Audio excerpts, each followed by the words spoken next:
ముందుగా మనందరి గురువు విశ్వగురువు బ్రహ్మర్షి పితామహ పత్రిజీకి, మాతా స్వర్ణమాల పత్రిజీకి నా యొక్క ప్రణామాలు. అదేవిధంగా మరి ఈరోజు మనము చాలా మందికి ఈ మధ్యలో సుపరిచితులు తెలుస్తూ ఉన్నారు. అమ్మ వీరు జిల్లెళ్ళమూడి అమ్మ. ఈ అమ్మ గురించి మనం తెలుసుకోబోతున్నాము. ఈ అమ్మ సాక్షాత్తు రాజరాజేశ్వరి మాత యొక్క దివ్య అవతరణ. మరి ఆ తల్లి యొక్క పాదపద్మాలకు కూడా నమస్కరించుకుంటూ, నా తల్లిదండ్రుల పాదాలకి నమస్కరిస్తూ, కుటుంబ సభ్యులకి ధన్యవాదాలు తెలియజేస్తూ, ఈ జూమ్లో ఉన్నటువంటి మిత్రులందరికీ, యూట్యూబ్లో వీక్షిస్తున్న మిత్రులందరికీ నా యొక్క హృదయపూర్వక నమస్కారం. నిజంగా మరి ఇది మహద్భాగ్యము మనందరికీ కూడా. ఎందుకంటే మన దగ్గరికి వచ్చి మన మధ్యలో మొన్నటి వరకు మనలాగానే ఒక సామాన్య స్త్రీలాగా జీవించి మనకు ఎంతో నేర్పించి వెళ్ళారు. ఎలాగైతే మన పత్రిజీతో ప్రయాణం అన్నప్పుడు ఎంతో మంది పిరమిడ్ మాస్టర్లకి ప్రతి ఒక్కరికి ఎన్నో అనుభవాలు ఉన్నాయి. ఎంతో వేలాది మందిని, మరి లక్షలాది మందిని పిరమిడ్ మాస్టర్లుగా తయారు చేశారు అంటే వారు ఎంతటి శక్తితో, ప్లాన్తో, జ్ఞానంతో ఒక గురువుగా విచ్చేసి ఉన్నారో, అదేవిధంగా మరి అమ్మ యొక్క అవతారానికి ముఖ్యమైనటువంటి లక్ష్యం, ప్రతి ఒక్క కారణ జన్ములకి, అవతారమూర్తులకి జన్మకు ఒక లక్ష్యం ఉంటుందన్నమాట. మరి అదే విధంగా అమ్మ ఏ లక్ష్యంతో ఈ భూమి మీద అవతరించారు అంటే అందరికీ ప్రేమను పంచడానికి. ఎలాంటి ప్రేమ? దివ్య మాతృ ప్రేమను పంచడానికి వచ్చారు. అమ్మ ప్రేమ ఎలా ఉంటుంది అంటే మన తల్లిదండ్రులనే మనం మర్చిపోయే అంతగా ఉంటుందన్నమాట అమ్మ యొక్క ప్రేమ.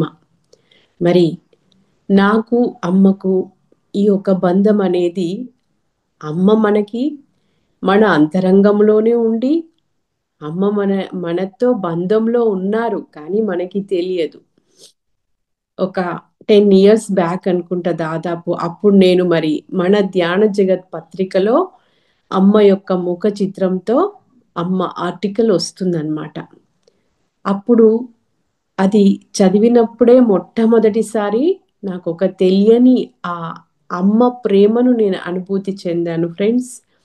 మరి అప్పటి నుండి ఇప్పటి వరకు అమ్మని తలుచుకుంటే చాలు శాంతి, తెలియని ఒక ఆనందం, అనుభూతి అనేది ఎప్పుడూ కలుగుతూనే ఉంటాయి. మరి చాలా జూముల్లో కూడా నేను అమ్మ గురించి ఈ మధ్య కాలంలో కొద్దిగా అమ్మ యొక్క జీవిత విశేషాలను పంచుకోవడం జరుగుతుంది. యాక్చువల్గా మహోత్తార్ ఫౌండేషన్ ఈ యొక్క వేదికలో మార్నింగ్ ఈరోజు అమ్మ గురించే చెప్తానని చెప్పి ఉన్నాను, కానీ చూసారా అమ్మ ఇప్పుడు ఈ రకంగా ఈ సమయంలో ఎంచుకున్నారు మనల్ని. ఓకే ఫ్రెండ్స్, ఇంకా అమ్మ జీవితం మహాసముద్రం అంతది. మరి అందులో నుండి కొన్ని మచ్చు తునకలు మనం స్వీకరిద్దాము. అమ్మ చాలా మంది కారణ జన్ములు, అవతారమూర్తులు వాళ్ళు భూమి మీదకి వచ్చే ముందే మరి వాళ్ళ తల్లిదండ్రులకు ఏదో రకంగా వాళ్ళు ఇండికేషన్ ఇస్తారు, ఇన్ఫర్మేషన్ ఇస్తారనమాట. అదే విధంగా మరి అమ్మగారు కూడా వాళ్ళ నాన్నగారు, అమ్మ యొక్క అమ్మా నాన్నలు ఎవరు అంటే అమ్మ యొక్క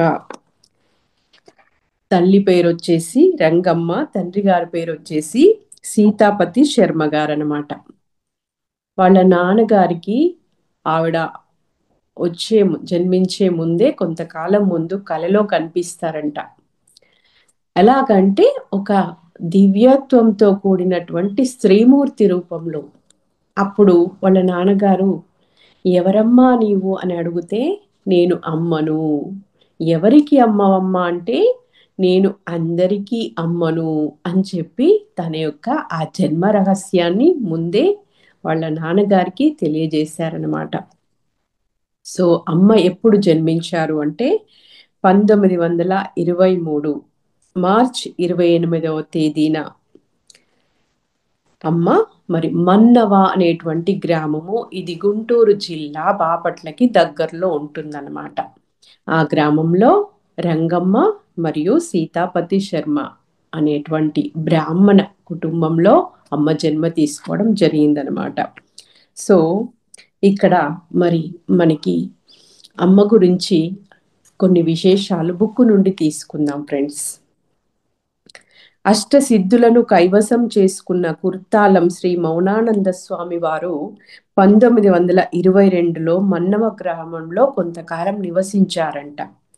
వారు ఆ ఊరి యొక్క రాజలక్ష్మి దేవాలయంలోని అమ్మవారి విగ్రహం క్రింద శ్రీ రాజరాజేశ్వరి దేవి యంత్రాన్ని ప్రతిష్ఠించారంట.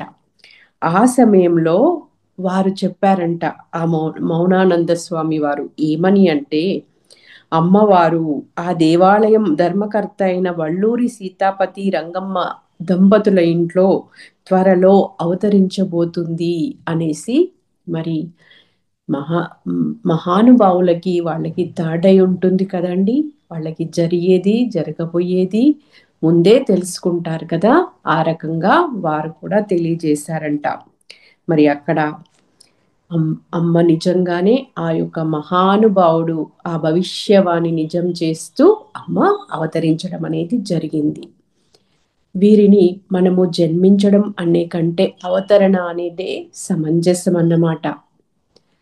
మామూలు మానవులు జన్మ తీసుకుంటారు. మనం మన కోసం, మనం చేసిన కర్మల కోసం జన్మలు తీసుకుంటాము. కానీ అవతారమూర్తులంతా కూడా మరి మనల్ని ఉద్ధరించడాని కోసము, విశ్వ కళ్యాణం కోసం మాత్రమే భూమి మీదికి వస్తారు. కాబట్టి వాళ్ళది దివ్య అవతరణ అని చెప్పుకోవాలి.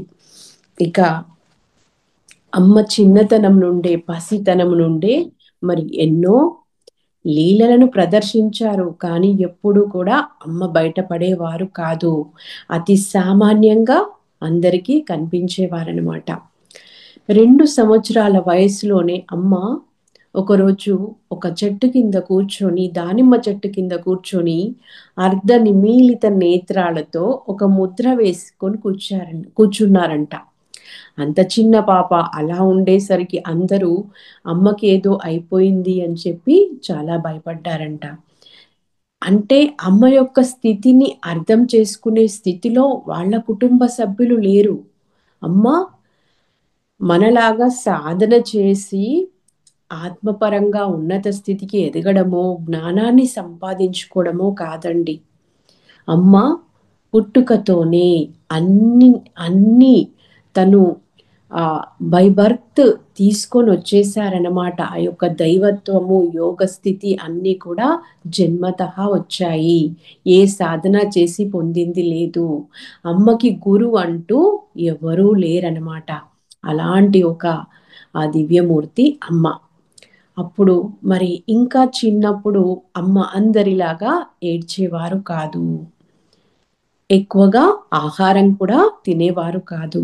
అమ్మ తనకు పెట్టినటువంటి ఆహారాన్ని ఇంకా కొంచెం పెట్టండి అని చెప్పి పెట్టించుకొని తీసుకెళ్ళి తను తినకుండా ఆ బయట ఉన్నటువంటి ఆ ప్రాణులంటే అమ్మకి ప్రాణం అన్నమాట. ఆ జంతువులు, కుక్కలు, పల్లెటూరు కదా, కుక్కలు, పిల్లులు, రకరకాల క్రిమికీటకాలు ఉంటాయి కదా, పక్షులు, వాటన్నింటికీ పెట్టొచ్చేవారంట రోజు. అమ్మ భోజనం ఎక్కువగా చేసేవారు కాదు. ఎవరైనా అమ్మా నువ్వు భోజనం చెయ్యవా అని అడిగితే, నేనెందుకు భోజనం చెయ్యను, నాకు ఆకలేస్తే నేను చేస్తా, భోజనమే నన్ను వదిలేసింది అని పరిహాసాలు ఆడేవారంట. ఇక మరి అమ్మ చిన్నప్పుడు 5 సంవత్సరాల వయసున్నప్పటి నుండే ధ్యానం చేసేవారు. ఎక్కడ అంటే ఇంట్లో కాదు, అక్కడ ఊరి బయట చింతల తోపు అనేటువంటి ఒక ప్రదేశం ఉండేదంట ఆ గ్రామంలో. అక్కడికెళ్ళి ఒంటరిగా అక్కడ చెట్ల కింద ప్రకృతిలో కూర్చొని ధ్యానం చేసేవారంట. మరి అక్కడ చుట్టూ పక్క చెట్లు ఉండేవి కదా! ఆ చెట్లు ఉండడం వల్ల అక్కడ ఎన్నో క్రిమికీటకాలు, విష జంతువులు కూడా తిరుగుతూ ఉండేవంట. కానీ ఆ అమ్మ ఎంతో నిర్భయంతో చక్కగా అంటే రమణ మహర్షిలాగా అమ్మ ఆత్మస్థితిలో జీవించేవారనమాట. దోమలు కరిచినా, చీమలు కుట్టినా, అక్కడ క్రిమి కీటకాలు తనని కుట్టినా, గాయపరిచినా కూడా అమ్మ అవేవీ పట్టించుకోకుండా అలాంటి ఒక అద్భుతమైనటువంటి స్థితిలో ఉండేవారు. ఇంకా అమ్మకు వాటి పట్ల ప్రేమ, అవి కరిచినా, కుట్టినా కూడా వాటి పట్ల ప్రేమ, వాత్సల్యం చూపించేవారనమాట. ఇక చపాతీలు అట్లాంటియి తీసుకెళ్ళి బయట పక్షులు, కాకులు ఉంటాయి కదా! వాటిని చిన్న చిన్న ముక్కలు చేస్తూ, ఇలా పైకి విసురుతూ, అవి నోట కరుచుకొని తింటూ ఉంటే, అమ్మ మనం పసిపిల్లలకి, మన బిడ్డలకి గోరు ముద్దలు చేసి తినిపిస్తే, ఆ బిడ్డ ఒక్క ముద్ద తింటే చాలు. మనకెంత సంతోషమో. ఆ విధంగా అమ్మ మరి వాటికి ఆ పక్షులు తింటూ ఉంటే పెడుతూ ఎంతో ఆనందాన్ని అనుభవించేవారని చెప్తారనమాట. సో, ఇక అమ్మకి చిన్నతనంలోనే వివాహం జరిగిందనమాట. 9 సంవత్సరాల వయసప్పుడే వారి యొక్క మేనబావ గారితో, వారి పేరు బ్రహ్మాండం నాగేశ్వరరావు అనమాట. వాళ్ళది బాపట్ల అనమాట. ఆ రకంగా మరి పెళ్ళైన తర్వాత అమ్మ బాపట్లకు వెళ్ళారు. అక్కడ వెళ్ళిన తర్వాత కూడా అమ్మ అంత చిన్నతనం నుండే తను వంట చేస్తూ, అతిథులకు మర్యాద చేస్తూ గృహిణిగా తన ధర్మాన్ని ఎంతో చక్కగా నిర్వహిస్తూ వస్తున్నారనమాట. ఇక అమ్మ ఆతిథ్యం ఎలా ఉంటుంది అంటే, మనం మన ఇంటికొచ్చిన వాళ్ళకి భోజనం పెట్టాలంటే ఎంతో ఇబ్బంది పడుతున్నాం ఈ రోజుల్లో అయితే. మనది మనకే వండుకొని తినడానికి చేత కావట్లేదు. కానీ అమ్మ అలా కాదన్నమాట. ఎవరైనా ఇంటికొస్తే వారికి ఆతిథ్యం ఇవ్వడమే కాదు, వాళ్ళ కుటుంబ సభ్యులకి మాత్రమే కాకుండా వాళ్ళిళ్ళల్లో పెంచుకునేటువంటి పెంపుడు జంతువులకి కూడా ఆహారము, కుడితి, దాన ఇవన్నీ వాళ్ళకప్పుడు ఊర్లలో పనిచేసే వాళ్ళు ఉంటారు కదా! వాళ్ళందరితో మూటగట్టి పంపించేవారంట. అంత ప్రేమ అన్నమాట అమ్మకి అందరి పట్ల. ఇక ఊరు పల్లెటూరు, అక్కడ ఆ ఊరు కాబట్టి అందరూ పనులకు వెళ్తారు కదా! సో, పనులకి వెళ్ళినప్పుడు అంటే అమ్మ వాళ్ళు తర్వాత కొద్ది రోజులకి ఆ బ్రహ్మాండం నాగేశ్వరరావు గారు కరణంగా చేసేవారనమాట. సో, వారికి జిల్లెళ్ళమూడికి ట్రాన్స్‌ఫర్ అయింది. ఇక అమ్మ అప్పటి నుండి తను జీవించినంత కాలము జిల్లెళ్ళమూడిలోనే నివసిస్తారు. ఆ ఊరి పేరుతోనే అమ్మకి జిల్లెళ్ళమూడి అమ్మ అనేటువంటి పేరు సార్థకమైపోయిందనమాట. సో, అమ్మ అసలు పేరేంటి అంటే అనసూయ. అంత గొప్ప మహాసాధ్వి పేరు అనసూయ అన్నమాట. సో, ఇక జిల్లెళ్ళమూడి చిన్న పల్లెటూరు. అందరూ అక్కడ పొలం పనులకు వెళ్ళేవారు స్త్రీలు. అయితే వాళ్ళకి చిన్న చిన్న పిల్లలుంటారు కదా! వాళ్ళని ఇంట్లో వదిలేసి వెళ్ళలేరు, తీసుకొని వెళ్ళలేరు. అలాంటప్పుడు అమ్మ ఏం చేసేవారంటే, వాళ్ళందరిని పిలిచి, "మీ బిడ్డలందరినీ నా దగ్గర పెట్టేసి మీరు పొలం పనులకెళ్ళి సాయంకాలం తీసుకెళ్ళండి. నేను చూసుకుంటాను" అని చెప్పి ఊర్లో ఎంతోమంది స్త్రీల యొక్క ఆ పిల్లలను, ఆ సంతానాన్ని తను చక్కగా వారి ఆలన, పాలన చూస్తూ వాళ్ళకి అందరికీ భోజనం పెడుతూ, ఆ విధంగా అంతమంది పిల్లలకు తను తల్లిగా మారిపోయారనమాట. ఇంకా వాళ్ళతో ఇలా జోక్ చేసేవారంట. "ఒరేయ్! నేనేరా మీ అందరికీ అమ్మను. నేనే మీ అమ్మలకి నేనిచ్చాను. మీ దగ్గర పెట్టుకోండి" అని చెప్పి అలా మాతృవాత్సల్యం అని కురిపించేవారనమాట. మరి మన పిల్లలు ఒక్కరు, ఇద్దరిని పెంచడమే ఎంతో కష్టంగా ఉన్నటువంటిది. అలాంటిది మరి ఎంత ప్రేమ ఉంటే అంత చూపిస్తారు కదండి. ఇక ఆ రోజుల్లో కరువు కాటకాలు ఉండేవి బాగా. తినడానికి తిండి కూడా లేక పస్తులుండాల్సిన రోజులు. అలాంటి సమయంలో మరి చాలా కరువొచ్చిందంట ఒకసారి ఆ జిల్లెళ్ళమూడి గ్రామంలో కూడా. అమ్మ పెద్దగా చదువుకోకపోయినప్పటికీ ఎంతో జ్ఞానము, తెలివితేటలు, సమయస్ఫూర్తి అన్నీ కలవు.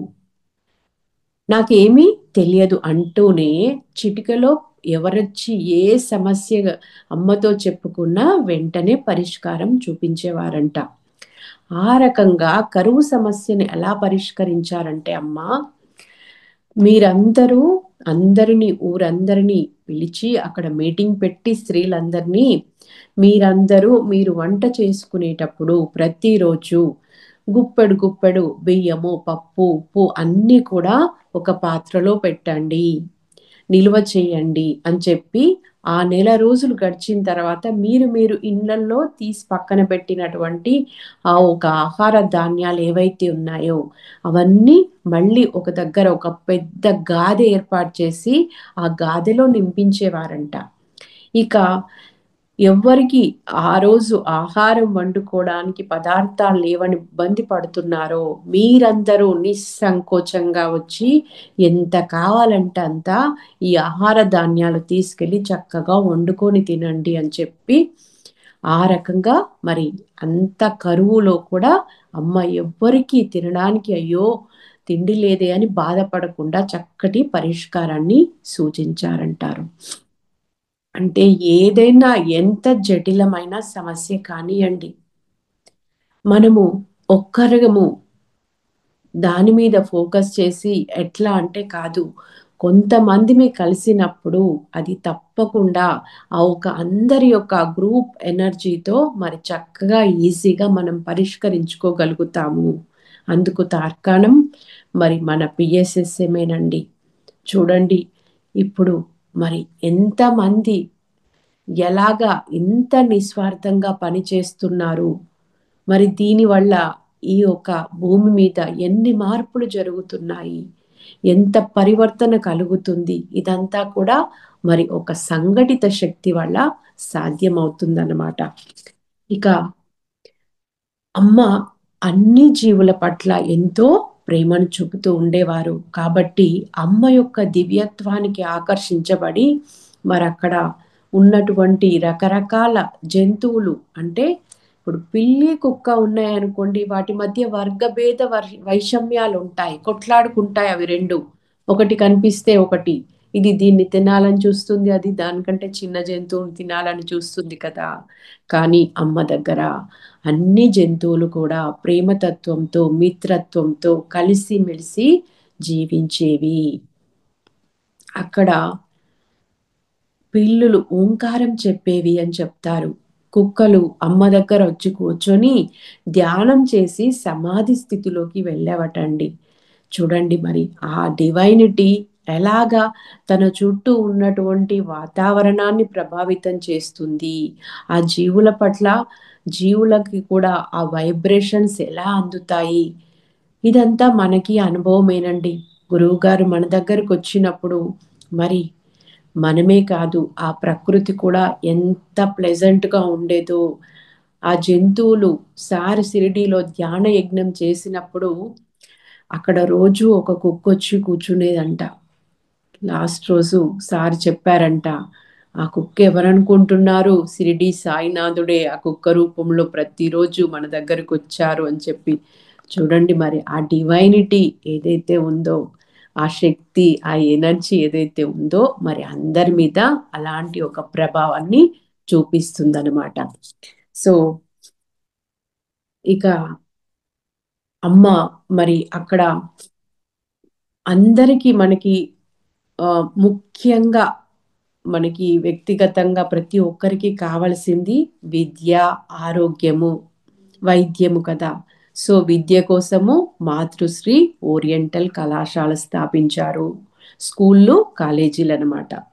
అంతేకాదు ఒక వేద పాఠశాలను, అక్కడ ప్రత్యేకత ఏంటి అంటే విద్య ఉచితమే, భోజనము ఉచితమే, అదేవిధంగా మరి డ్రెస్ కూడా, బట్టలు కూడా ఉచితంగా ఇస్తూ అమ్మని స్వయంగా పర్యవేక్షణ చేస్తూ వీటన్నింటినీ కూడా అక్కడ ఎలాగైతే ఇదివరకట్టు పురాణ కాలంలో గురుకులాల్లో విద్యాబోధన ఉండేదో అదే విధంగా ఒక క్రమశిక్షణ, మోరల్ వాల్యూస్, డిసిప్లిన్ ఇవన్నీ తెలియజేసే విధంగా ఆ విద్యా వ్యవస్థ నడిపించారు అని చెప్తారనమాట.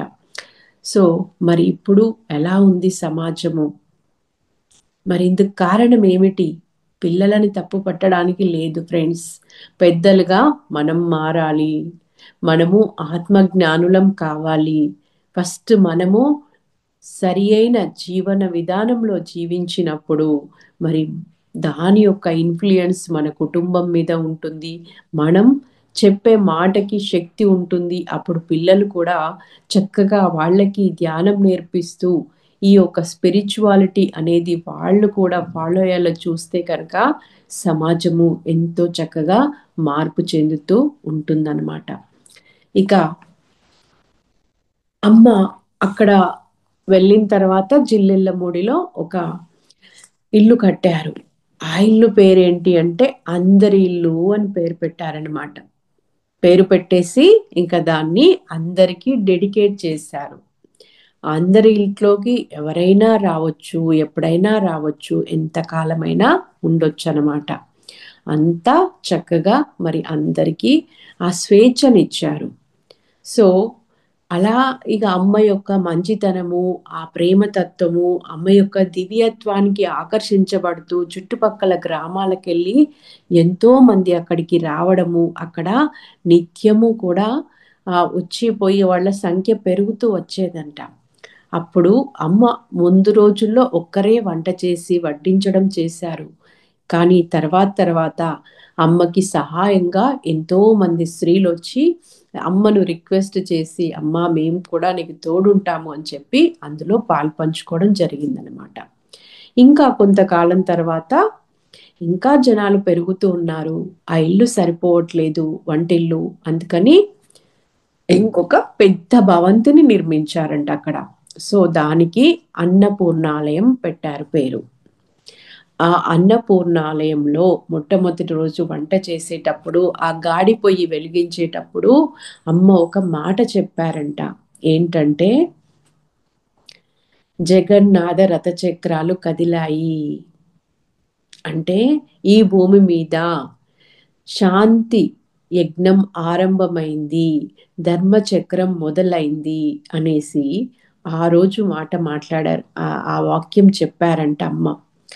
అప్పుడు వెలిగించిన గాడి పొయ్యి మరి అమ్మ 1985 వరకు ఉన్నారు. ఆ తర్వాత కూడా ఇప్పటికీ లక్షలాది మంది అక్కడ ప్రతిరోజు వస్తున్నారు. నిత్యము అక్కడ ఆ అన్నం మహాప్రసాద వితరణ జరుగుతుంది అని చెప్తారనమాట. అమ్మ అన్నదానము అనే పదాన్ని కూడా అంగీకరించేవారు కారు. మీరు నా బిడ్డలు, నా బిడ్డలకు నేను పెడుతున్నాను, ఇది దానం ఎలా అవుతుంది? అన్నం మహాప్రసాదం అనండి అని చెప్పేవారు. అదేవిధంగా అమ్మ నేను మీకు దైవాన్ని కాదు, మీరు నా భక్తులు కాదు. కొందరు వచ్చి అమ్మను దైవంలా చూస్తుంటే నేను దైవాన్ని కాదు, మీరు నా భక్తులు కాదు. కొందరు అమ్మ యొక్క జ్ఞానానికి ముగ్ధులైపోయి ఒక గురువులా చూస్తుంటే ఆ గురువు అనే పదాన్ని కూడా అమ్మ అంగీకరించేవారు కాదంట. నేను మీకు గురువును కాదు, మీరు నాకు శిష్యులు కాదు. మీకు నాకు ఉన్నది కేవలము తల్లి బిడ్డల బంధము మాత్రమే. మీరంతా నా బిడ్డలు, నేను మీకు అమ్మను. అమ్మ ప్రేమ ఎలాంటిది అంటే ఎవరైనా అందరినీ అర్థం చేసుకోలేరు, గుర్తించలేరు కదా వాళ్ళ స్థితిని బట్టి. చూడండి ఇప్పుడు గురువు గారిని కూడా స్టార్టింగ్లో కొందరు విమర్శించడం అలా చేసిన వాళ్ళు కూడా ఉన్నారు కదా. అదేవిధంగా అమ్మ పట్ల కూడా కొందరు దేశభావంతో ఉండేవారంట. కానీ అమ్మ అందరినీ సమానంగా ఇదే చెప్పేవారంట. నన్ను ఇష్టపడే వాళ్ళనైనా, నన్ను ఇష్టపడని వాళ్ళనైనా అందరినీ అందరి పట్ల నా ప్రేమ ఒకే రకంగా ఉంటుంది. ఒక దొంగని, ఒక హంతకుడిని అందరినీ కూడా ఒకేలాగా చూస్తారనమాట. ఇక్కడ ఒక ఎగ్జాంపుల్ చూద్దామండి. మనకి ఎప్పటి వరకు ఎంత సమయం మేడం? 10 మేడం. కొంచెం ఓకే. ఇంకా 10 మినిట్స్. ఓకే. సో అమ్మ వాళ్ళు వచ్చేసి వాళ్ళు కొంచెం మంచిగా ఉన్నవాళ్ళు. సో అమ్మకి బంగారు నగలు అవి బాగా పెట్టేవాళ్ళు అనమాట చిన్నపిల్లగా ఉన్నప్పటి నుండి. అమ్మ ఒంటరిగానే వెళ్ళేవారు, ఎక్కడికి వెళ్ళినా కూడా భయం లేదు. అలా చిన్నప్పుడు నగలు వేసుకొని రోడ్డు మీద నడుస్తూ ఉంటే ఒక దొంగ మీన్స్ ఆయన కానిస్టేబుల్ అయి ఉండి అతడు చైన్ లాగుతాడంట అమ్మది. అప్పుడు ఏం చేస్తుందంటే అమ్మ, నాయనా ఉండు అని చెప్పి ఆ చైన్ అమ్మనే తీసి అతని చేతిలో పెట్టేసి, దీనికోసమే కదా నువ్వు కష్టపడుతున్నావు, నీకెందుకు శ్రమ, నేను ఇస్తున్నా తీసుకో అని చెప్పి, అంటే ఒక తల్లిలా ప్రేమను చూపిస్తుంది. అదేవిధంగా ఒక గురువులా జ్ఞానాన్ని ఇచ్చి పరివర్తన కూడా తీసుకొస్తుంది. అలా ఇచ్చేసి ఏం చేస్తుందంటే, నాయనా నువ్వు ఇది నీ వృత్తి ఏమిటి అంటే, నేను కానిస్టేబుల్ నమ్మా. మరి కానిస్టేబుల్ యొక్క ధర్మం ఏంటి అంటే, అందరినీ ప్రొటెక్ట్ చేయాలి అని అని చెప్తాడనమాట. మరి అందరినీ రక్షించాల్సిన నువ్వు ఈ రకంగా నువ్వు ఉంటే ఇక నీ ఉద్యోగ ధర్మం నువ్వు నిర్వర్తిస్తున్నట్టేనా అని చెప్పి అతడిని మందలించి చక్కగా మరి అతడికి బుద్ధి కూడా చెప్తుంది. వెంటనే అతడు తన తప్పు తెలుసుకొని అమ్మను క్షమాపణలు కోరి ఆ చైన్ తిరిగిస్తే అమ్మ తీసుకోదు. అది నువ్వు కోరుకున్నావు, అది నీదే, నువ్వు ఉంచేసుకొని అలా వదిలేస్తుందనమాట.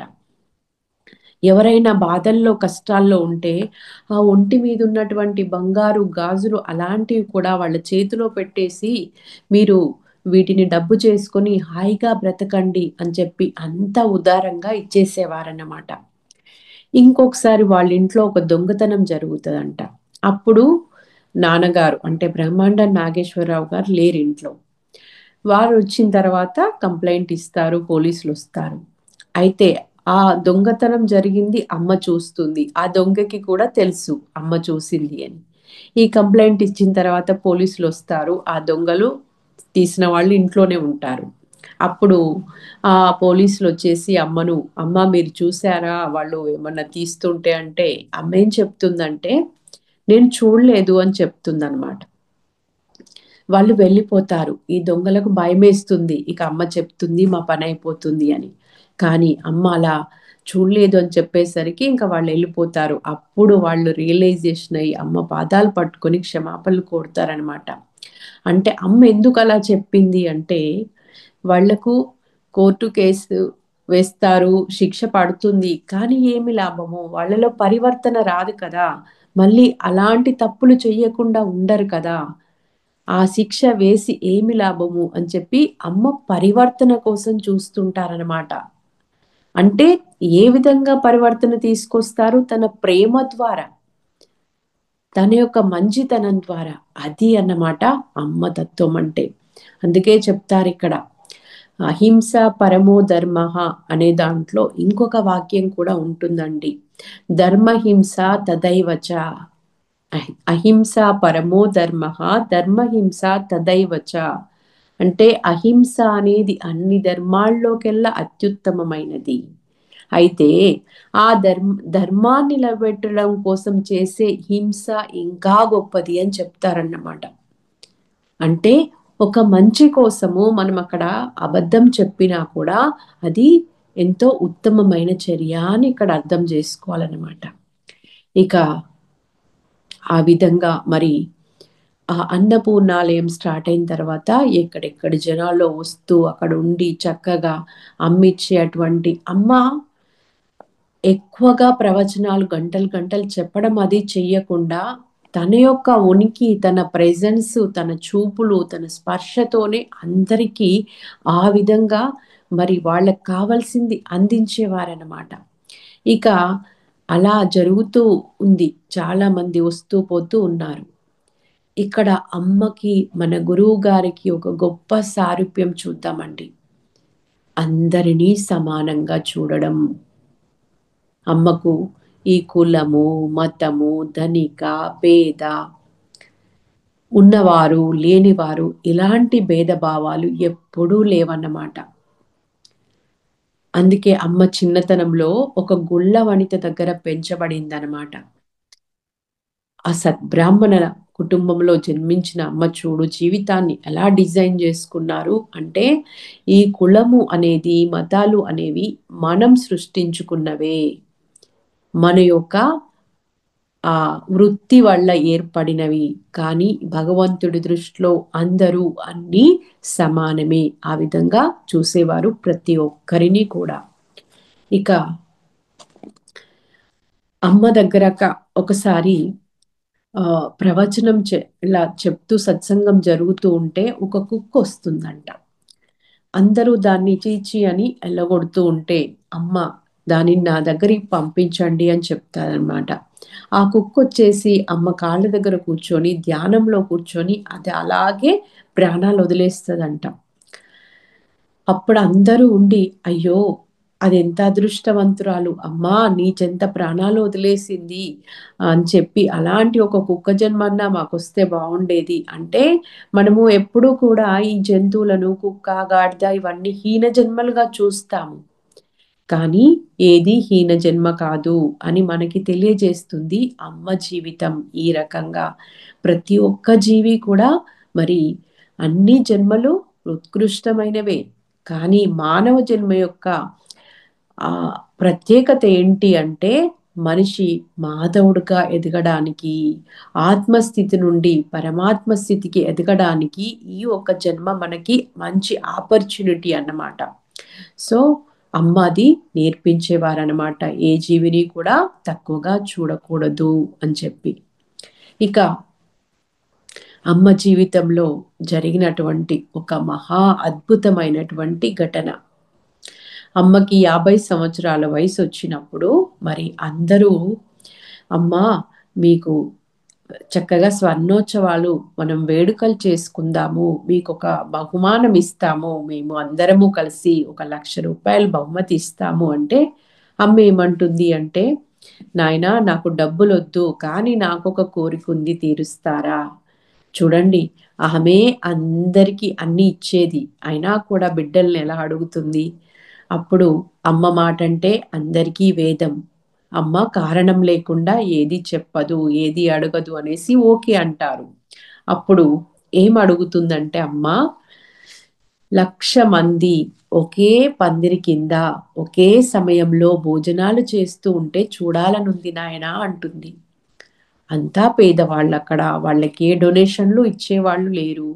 అమ్మ ఇలాంటి కోరిక కోరింది అనుకుంటారు. కానీ అమ్మ మాట అంటే అందరికీ వేదం, అది జరుగు తీరుతుంది అనే నమ్మకం. అలాగే అమ్మ చేద్దామమ్మా అంటారనమాట.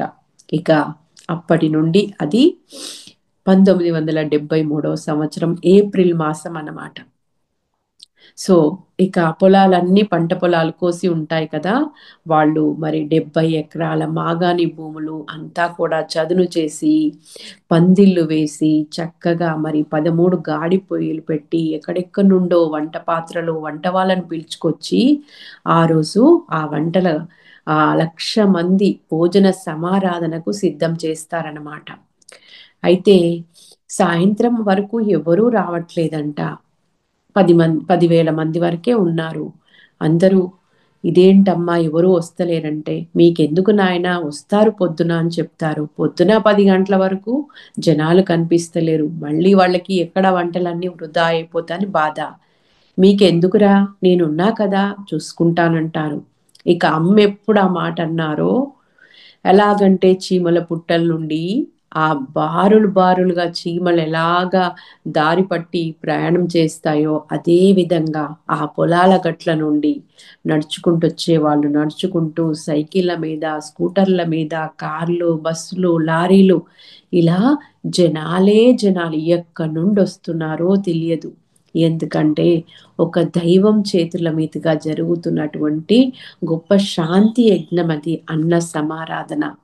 సో ఆ రకంగా మరి వేరు వేరు వంటల వాళ్ళు వండినప్పటికీ కూడా అన్ని వంటల రుచి కూడా అద్భుతంగా ఒకేలాగుందంట.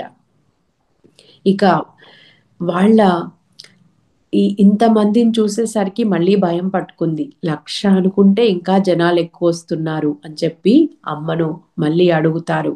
అమ్మ ఏం చేస్తుంది, పచ్చ కర్పూరంతో హారతి వేసి చక్కగా ఆ అన్నం రాసుల మీద మీరు క్లాత్ తీయకుండా చక్కగా వడ్డన చేయండి అని చెప్పి వడ్డన చేపిస్తారు. ఆ విధంగా 1,00,000 మందికి అనుకుంటే 1,64,000 మంది భోజనం చేస్తారంట ఆ రోజు.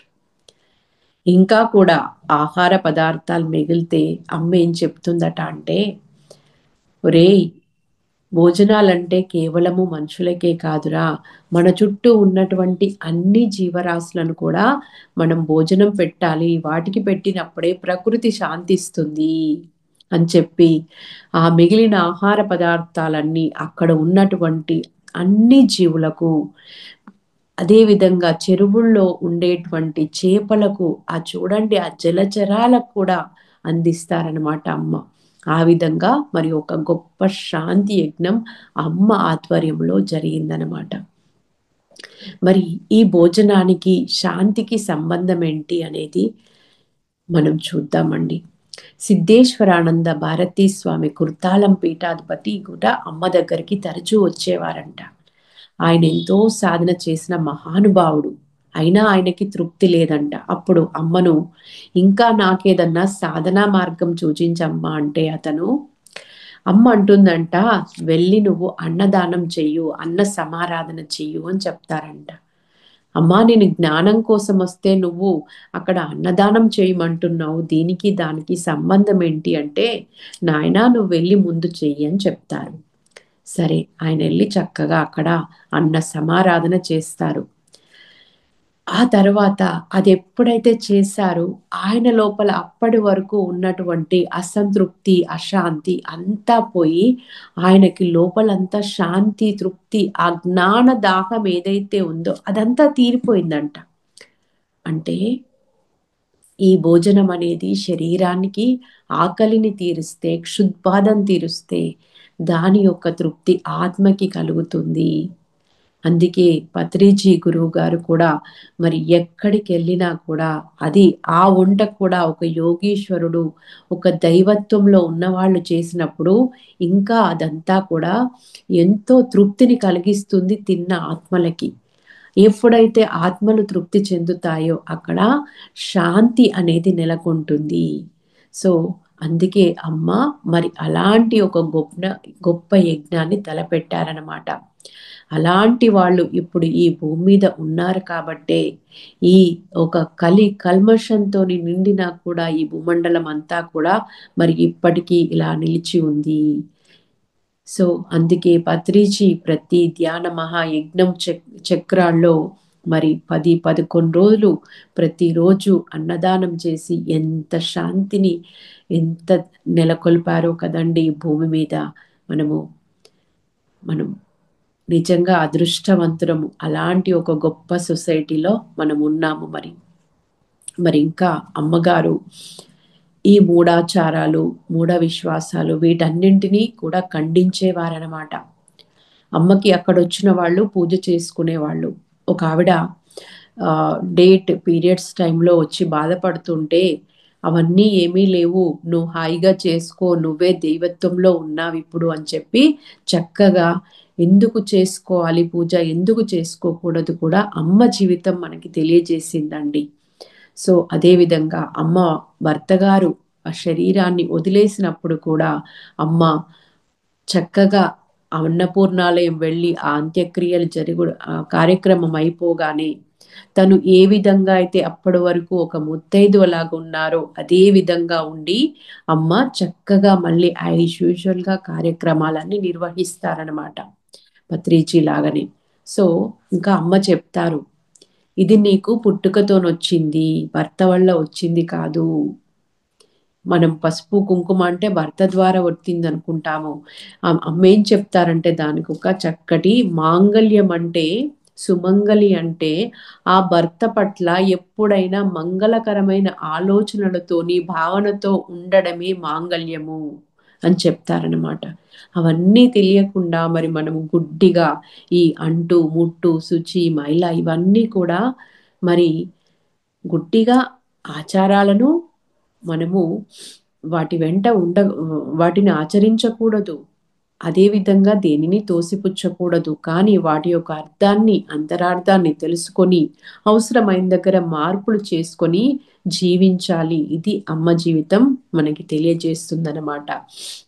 ఇక దాని తర్వాత అమ్మ కొంతకాలము తను పాదయాత్ర చేస్తూ అందరి దగ్గరికి వెళ్తుందన్నమాట. అదేవిధంగా ఒకటి ఎగ్జాంపుల్ చెప్పుకొని ముగించుకుందామండి. తన దగ్గరికి రావాలని తప్పించి రాలేని స్థితిలో ఉండే వాళ్ళ దగ్గరికి అమ్మే స్వయంగా వెళ్ళేవారంట. రమణ మహర్షి ఆశ్రమంలో చలం గారని గొప్ప రచయిత కవి మనకు తెలుసు. వారు అనారోగ్యంతో ఉండి అమ్మను చూడడానికి రాలేకపోతున్నారు. కానీ అమ్మను చూడాలని కోరిక. అప్పుడు వారి దగ్గరికి అమ్మే వెళ్తారనమాట.